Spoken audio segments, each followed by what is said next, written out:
In the final, unforgiving stretch of World War II, when the Pacific Ocean had already swallowed thousands of ships and tens of thousands of men without mercy or memory, a single American submarine moved beneath the waves like a wounded creature refusing to die, its hull scarred, its systems failing, its crew exhausted beyond fear, because fear itself had burned out hours earlier when Japanese destroyers had found them and unleashed a storm of depth charges that crushed the sea around them into violent pressure waves, slamming steel inward, bursting pipes, snapping cables, filling compartments with smoke, oil, and screams, turning trained sailors into desperate survivors dragging bleeding friends through darkness while the captain, knowing his boat could not outrun or outfight the enemy, ordered a dive so deep that every manual said it was suicidal, and as the submarine descended, groaning and bending like something alive and in agony,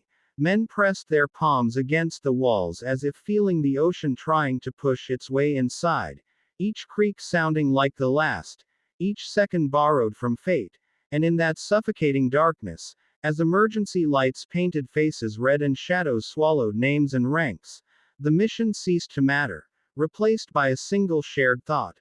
If we make one mistake, we die here, forgotten, unmarked, unnamed. And it was this desperation that drove the submarine into waters no one planned to enter. An area dismissed by Allied intelligence as irrelevant, empty, strategically worthless, a blank space on the map that existed only because maps require filling. And yet war has a way of hiding its greatest truths in places everyone ignores. Because as damaged navigation systems drifted and course corrections failed, the submarine settled near a remote island, engines barely turning, and there, in that supposed emptiness, the exhausted sonar operator heard something impossible, a sound so wrong it cut through fatigue like ice. Organized mechanical noise, repeating patterns, movement that spoke of discipline and planning, not nature, not chance, and at first disbelief ruled, because damaged sonar lies, fear invents enemies,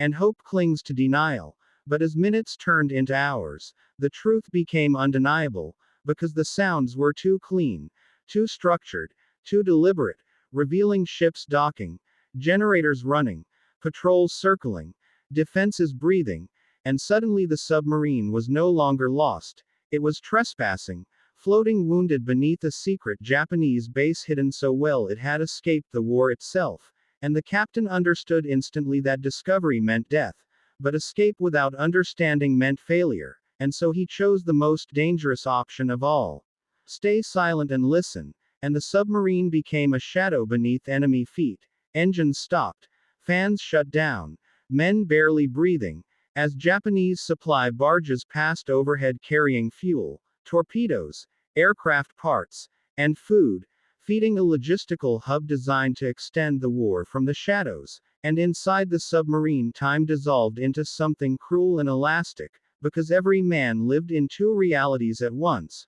one where the next sound could be a depth charge ending everything, and another where they were witnessing something no one else knew existed, and as hours stretched into an eternity, sailors counted propellers, memorized patrol cycles, tracked cargo movements by sound alone, turning terror into intelligence, while thoughts of home crept in uninvited. Wives who would never know where the sea took them, children who would grow up with unanswered questions, parents who would receive folded flags instead of explanations. And this emotional weight pressed heavier than the ocean itself, because now survival carried responsibility, and when the captain finally ordered withdrawal, the submarine rose like a wounded ghost slipping away from hunters, enduring renewed depth charge attacks that shook loose the last illusion of safety.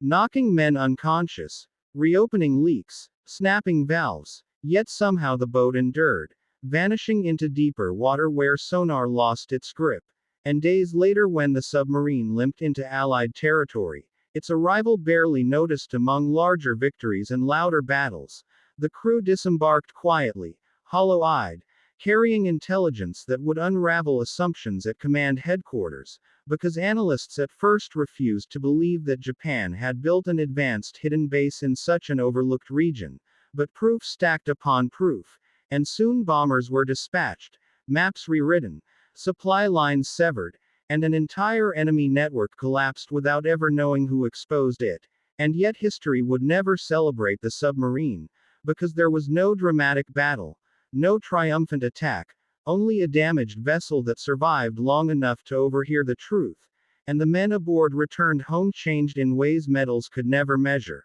haunted not by what they fought, but by what they endured in silence, understanding that war is not only decided by firepower and strategy, but by accidents, by broken machines drifting into forbidden waters, by men choosing patience over panic, and by moments where survival itself becomes the weapon, leaving behind a quiet, unsettling truth. That one damaged American submarine, never meant to be there, uncovered a secret Japan believed would remain hidden forever, and in doing so, altered the course of the war without firing a single shot.